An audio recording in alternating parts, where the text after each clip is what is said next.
Passem molta part de les nostres vides en espais de treball. Cada vegada més està difuminada la barrera entre espais domèstics i espais productius, i nosaltres des del principi vam plantejar-nos el projecte com un lloc extensió de la vida quotidiana. Això volia dir, entre altres coses, que no era només un lloc de treball, sinó era un lloc de relació. Entenem que portem la ciutat a dintre, no només amb el treball de la planta baixa i de la relació immediata entre interior i exterior, sinó també portar el paisatge llunyà. Per exemple, dins del volum de la torre hi ha unes excavacions que estan a diferents alçades de l'edifici. La primera excavació, la més gran, és el vestíbul en planta baixa, són 9 plantes d'alçada.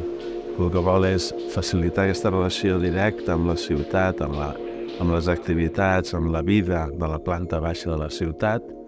Hi ha un altre atri superior a la planta 17 que relaciona l'edifici amb les vistes llunyanes cap al Maresme. I després hi ha el buidat de la sala del Consell, que és aquest espai on estem ara, que es relaciona directament amb l'exterior amb una terrassa i també es relaciona amb el final de la Diagonal en el campus de la UPC. Això fa 15 anys no era encara una idea central en el disseny d'espais d'oficines. Avui en dia, en canvi, ja és una idea. És un lloc molt pràctic ara. Nosaltres aquí vam aplicar l'estratègia bàsica, és que qualsevol cosa que utilitzéssim havia de tenir com a mínim 2 funcions. La divisió de l'estructura de l'edifici perimetral en 2, l'estructura vertical, que aguanta només esforços de compressió. Això només pot ser possible perquè hi ha una estructura exterior que és la que aguanta els esforços de torsió, de vent, etc.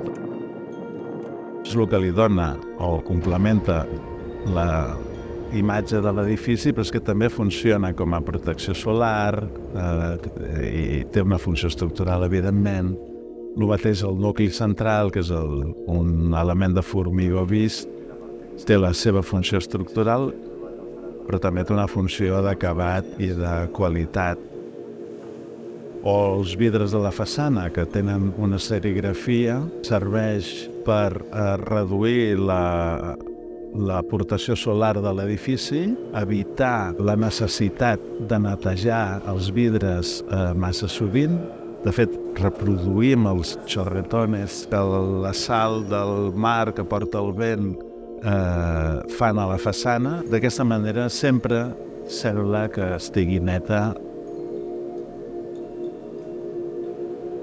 Nosaltres al projecte aquest edifici ja vam tenir en compte aquesta necessitat d'una diversitat d'espais, que hi hagués un creuament d'experiències entre la gent que està treballant en aquest edifici, que està vivint en aquest edifici. Aquest és un edifici que vam començar a pensar l'any 2000, es va inaugurar l'any 2011, van passar 11 anys i moltes vicissituds entremig. Totes les bases en què es va plantejar el projecte segueixen sent vàlides. I també el funcionament versàtil des del principi que li vam voler donar a l'edifici s'està demostrant útil. De fet, ha canviat de propietat diverses vegades, ha tingut diversos usos, se li estan afegint o traient funcions respecte de l'original, però sempre es manté íntegrament la seva capacitat de relacions urbanes, de relacions internes. Fins i tot, jo diria, la seva relació amb la tècnica, no només la seva relació amb la ciutat, sinó també la seva relació amb la tècnica, jo crec que segueix sent perfectament vàlida des del punt de vista del projecte.